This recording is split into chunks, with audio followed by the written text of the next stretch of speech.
বাহ আই চুরি করে রবাজে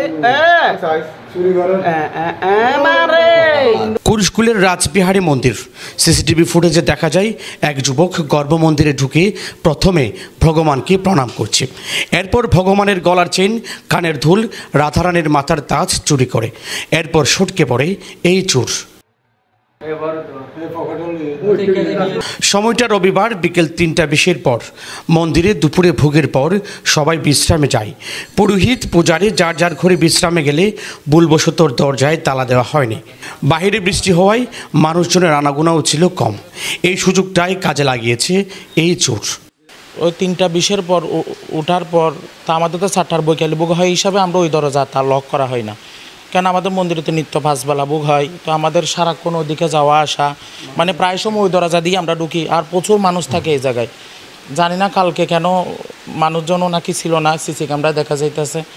তো ওইদিকে যা ঘটনা হয়েছে ৩:২০ পরে, ৩:২০ পরে ওইদিকের মানে ওই মূল মন্দির দিয়ে ঢুকে মানে সিসি ক্যামেরা ফুটেছে যা দেখলাম আর কি, তারপরে তো নিঃসারী। মন্দিরের পুরোহিত পূজারীরা বলছেন দিনে দুপুরে প্রায় ৩.৫ ভরির বেশি সোনা নিয়ে পালিয়েছে এই চোর। এই ঠাকুরজির গলায় যা যা ছিল সব, ছোটো ছোটো ঠাকুরজির গলায় চেন, মুকুট যা ছিল একটাও নেই, সব নিয়ে গেছে। সব মিলিয়ে কত ভরি সোনা? প্রায় ৩ ভরি ১০ আনার হবে। কুরুশকুলের পালপাড়ার রাজবিহারী মন্দিরের অর্থ সম্পাদক লিটন পাল বলছেন, প্রাচীনতম এই মন্দিরের সৃষ্টি লগ্ন থেকে এই প্রথম দুর্দর্শ চুরির ঘটনা ঘটেছে। কোনো শুনি নাই, এবং আমাদের এখানে কিছুদিন আগে আর কি ১৫ দিন আগেই আমাদের রথযাত্রা হয়েছিল। প্রায় প্রতিদিন ৩-৪ হাজার মানুষের সমাগম এবং প্রতিদিন অন্নপ্রসাদ চলছে এখানে। হ্যাঁ, ওই সময় এসে ওই লোকটা সম্ভবত কী করছে, ওই সব দেখে শুনে গেছে। মন্দিরের দেখভালের দায়িত্বে থাকা পূজারীরা এমন চুরির ঘটনায় হতবাক। দিনে দুপুরে চুরি হওয়ায় তাদেরও ভয় বেড়েছে।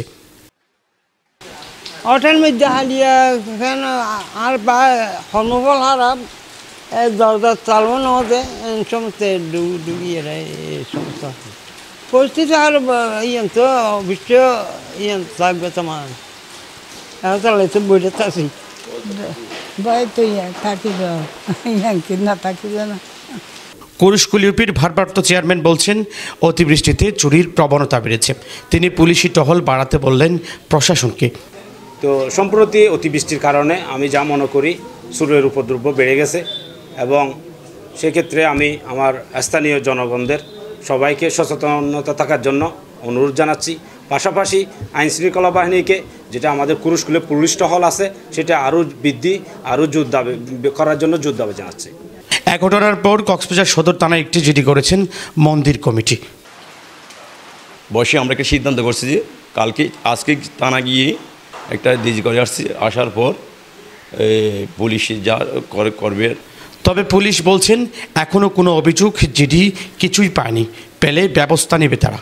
কুরুশকুলের একটি মন্দিরে স্বর্ণ চুরির ঘটনা মনে হয় আপনারা শুনেছেন। আপনাদের কাছে কি অভিযোগ করেছে, কোনো জিডি করেছে তারা, জানেন কিছু? এখন পর্যন্ত আমি পাইনি, আসলে ব্যবস্থা নেব। এই মন্দিরের পূজার্থীদের ধারণা এই যুবক টেকনাফের বাসিন্দা।